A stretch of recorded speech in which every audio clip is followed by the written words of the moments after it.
Morning everyone. Well, it's 3:35 in the morning and we're in chase of EPIC-NESS this morning. We're going to Derwentwater, which by the sat nav says it's roughly about 2.5 hours drive. Now, why, you may be asking, are you getting up at 3:36 in the morning to go and drive at the time of year which is a landscape photographer's friend? Late sunrises, early sunsets. Well, because instead of buying the family camper, which I intended to buy, in all honesty I did intend to buy the family camper, I went out and bought a Harley-Davidson motorcycle, which I'll show you there. Ooh, it's very nice. It's very nice. So the downside is the family holidays in the family camper are on hold, but the downside is that if I want to go to the lakes, I've got to drive. So hence, they get up at 3 o'clock, shower, changed, into the car, and away we go. So, enough rambling, hit this road, and I'll flick you back on. We eventually get to the car park at Derwentwater.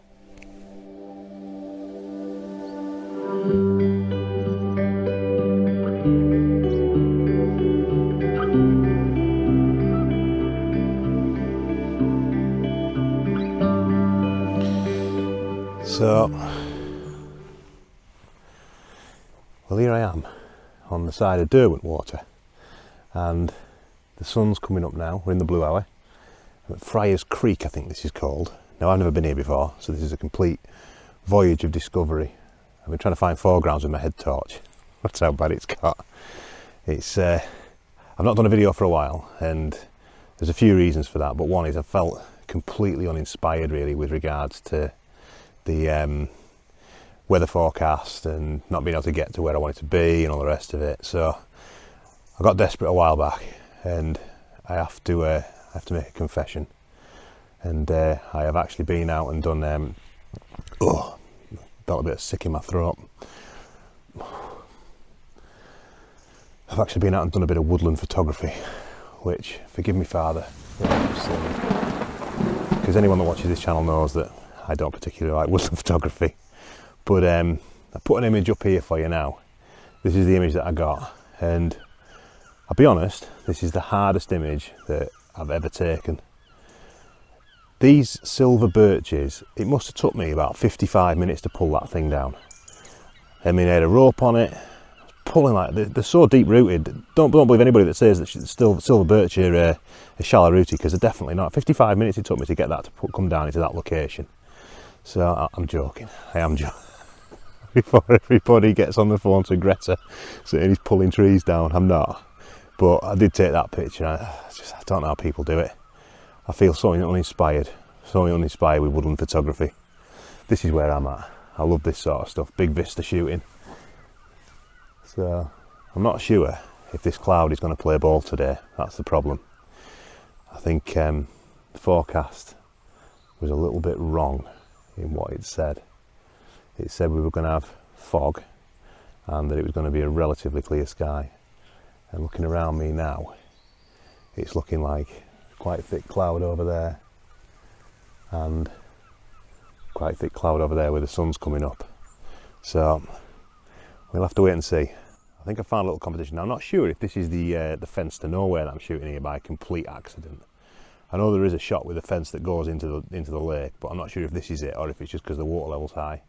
But I'm going to use it anyway. I think it looks quite good. I'm just looking around because the sun is starting to hit the trees, and colours are absolutely amazing. Absolutely amazing. So anyway, enough rambling. I'm going to set the tripod up, see if I can compose something, and I'll put you back on when I manage to get it lined up.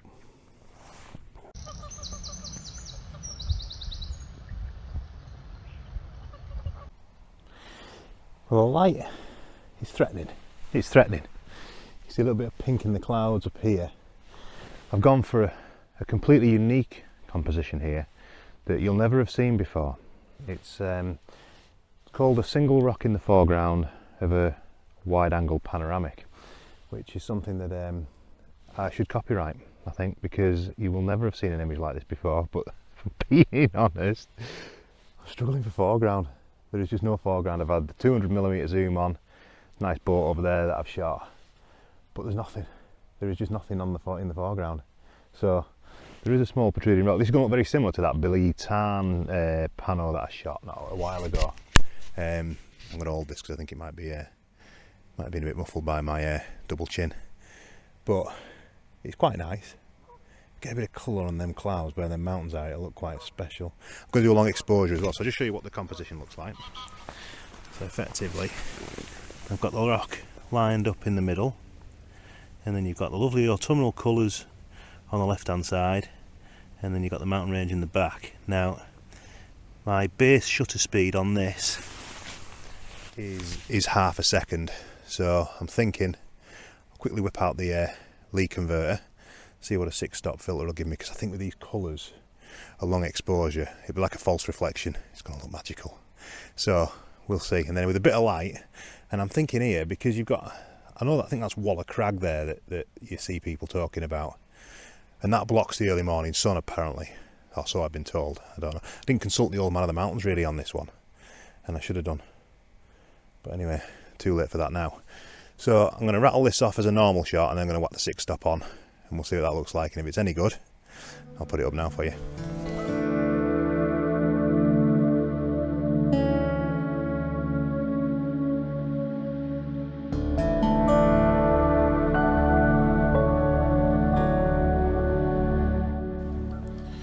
Well, I forgot to say before, I've got a new addition in our household, and it's the mother-in-law.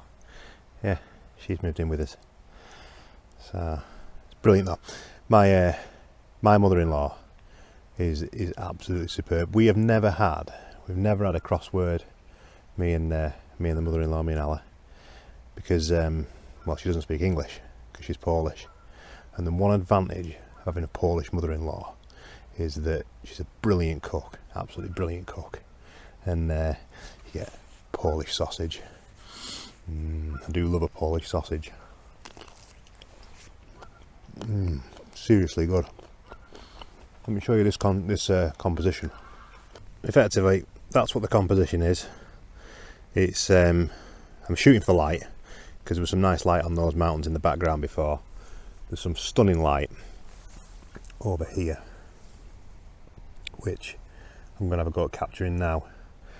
But I quite like this one. The problem that I've got at the moment is that I'm seriously struggling to get this big girl to zoom and focus. I think there might be a problem with it. So, not quite sure what I'm going to do about that really. But if this was any good, and this one over here, I'm basically shooting in f11, 1.3 of a second, something like that, ISO 100. So if this was any good, I'll stick it up now for you, but I'm not sure if any of these are going to be in focus, if I'm being honest. When I'm looking on the back, it's looking like it could well be out of focus, but we'll see when we get it back in the room. Here they are.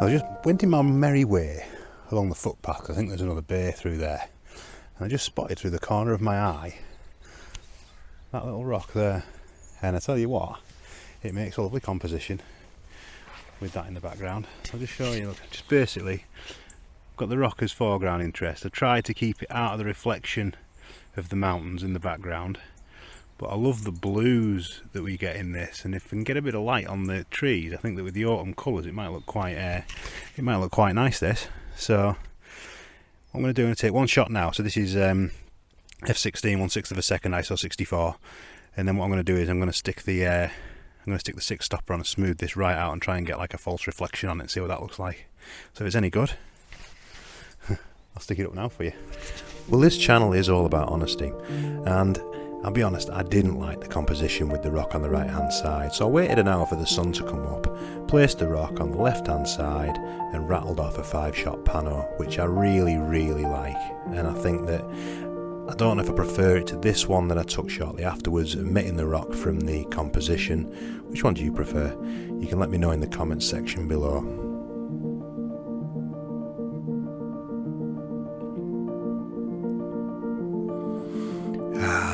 Beautiful Derwentwater, tranquil, the peacefulness of the reflections gently rippling across the water with the soft autumn colours in the background. But, fair. Unfortunately, my time at Derwentwater in the peace and tranquility had come to an end, and so I felt that it was time to make a move and leave this place for another day.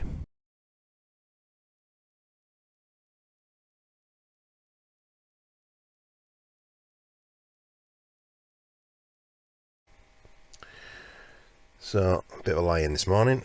It's about 6 o'clock and I'm going to go to a place called Derwentwater.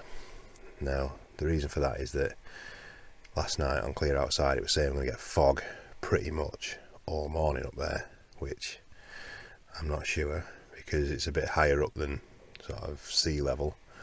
So we'll go up, we'll have a look, but the thing is you've got to drive up the Ulfa Valley to get to it. So what I'm going to caveat this with is that if it's mean and moody in the valley with the river, then I may well stop and do the shots there, because I think there's a few trees and stuff like that that we can use with the river and see what we can get.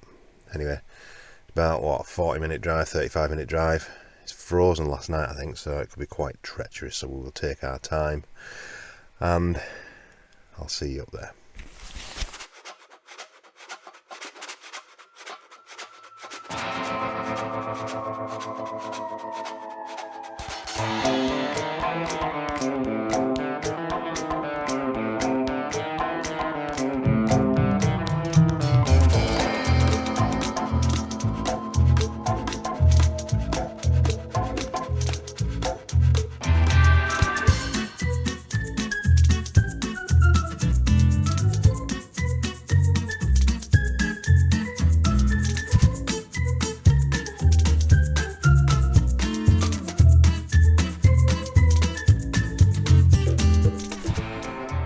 I don't know if you can see me for all this really thick fog that I'm stood in at the moment.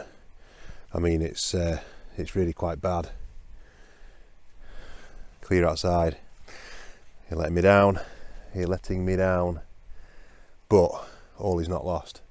The Derwentwater shot isn't going to work in these conditions. I've been up there loads of times and I need heavy mist or fog, so change of plan.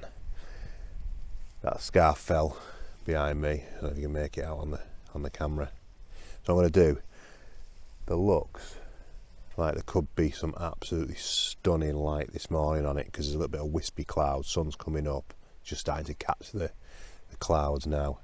So what I'm going to do, I'm going to change plan and I'm going to try and get a shot of this with some lovely morning light glowing on the side. So I need to keep my boots on and get cracking. I have taken a shot like this before, so I have an idea, but I always struggle with foreground with it. But we'll see. Might be a big pano with the big girl. So I'll get it cracked on and I'll flick you back on when I'm lined up. So it's a bit tough, this. It was tough last time I came, and I don't know why I thought it was going to be any easier. I know what that definition of insanity is. My mum made me laugh the other day. I was asking her, because she knows that when I stay at theirs, I come out and take these photographs and stuff. And I said, you subscribed, Ma? You subscribed? Oh no, she says, no, I'm not subscribed. I said, why not? She said, well, I don't have to pay to watch you. I just watch it when it comes up. I'm like, I said, it's free. I said, you don't have to pay. It's just that it notifies you then when I put a new video out that it's there. Oh, right, she says. So I think my mum is subscribed now. So if you haven't subscribed and you like the content, it doesn't cost you anything, you can do it for free. Yeah, honest to God, I tell you what, it's all good fun. Anyway, I've rambled. Oh, that sky's looking amazing over there. I need to find something quickly over that side, but there's no. Right, got to go find a comp, and I'll put you back on as and when I manage to find one. Well, it's not looking like my best plan has been the best plan. I'm struggling here. I was struggling last time I came, to be honest. I don't know why I had this idea, but we're looking around for foreground, and there is a pond there. So what I'm thinking, sun's not up yet, another 15 minutes, and it's going to be a little bit longer than that probably before Scar Fell and its friends get any sort of light. So what I'm hoping is that these clouds that are above are going to catch a bit of light, and I'm going to use a reflection in this pond of the clouds to create some foreground. Now, I don't know if this is going to work, but I haven't really got any other choices. So I'm going to try and work this composition and see if I can get. If we get some light on there, it's going to look quite epic, I think, because it's broken up over there to the east, and there's some lovely pinkness. I don't know if you can see it in the sky. Probably not on this camera. Some lovely pinkness over there, but there's just not a shot. That's the problem. So I'm going to work this as and when I find it. I'll put you back on. Well, I took this image, but to be honest, that big rock there it doesn't work at all. It's too dominant in the frame, it's distracting from the background, and the other problem I've got is that I should have focus stacked it, because the background is actually out of focus on this image, even though you probably can't tell on the mobile phone or tablet that you're watching on. Shot this image with the rocks as sort of a false frame, which I quite like this, but the light needs to be better to make it work properly, I think. Nice sky, but it's not going to set any records. This was sort of a wide-angled shot where I was placing the farmhouse in the bottom left to try and give an indication of scale. Again, it's alright, not a brilliant image. This was probably my favourite that I captured of the morning. This was the farmhouse zoomed in at 200mm with the light just cascading on the rock behind. It's okay, it's not brilliant. Well, that is it. The sun has retreated behind a blanket sheet of cloud, and when it pops back out it's going to be rather harsh, so I'm going to call it there. While I think on, Christmas is coming, and if you're looking for that special gift for a loved one or a family member, then it might be worth checking out my website, which is now up and running, andrewjsmithphotography.co.uk, and there are some smashing prints on there, and they're very, very reasonably priced, even if I do say so myself. But because Christmas is coming, what I'll do is, if you order within the next sort of couple of weeks, I will knock 25% off. How does that sound? They come in all shapes and sizes. There's some of the lakes, some of Wales, there's some of the Peak District, and there's some abstracty stuff on there as well. So have a look, see what you think. Email me before you place your order if you want to discuss custom sizes, things like that. My mate Dazza bought one recently, the one of Blee Tarn, which he had as a metre by 50 centimetres. The big pano looks absolutely amazing. He's made up with it, or so he tells me. I've known him for 20 years, so he probably wouldn't tell me that he didn't like it, but I think it looks good. He's framed it, custom frame, it looks absolutely wonderful. So special thanks to Chris as well, who's the guy that I bought my 16 to 35mm lens off, which I haven't used really in this video at all, but I'm sure I will. It's fully working, Chris. Smashing lens, and it'll take some smashing images moving forward, I'm sure. So anyway, I've rambled enough. Don't forget, be like me mum. If you like the content, click the bell, hit the subscribe button, or hit the subscribe button and click the bell so you get all the future content moving forward.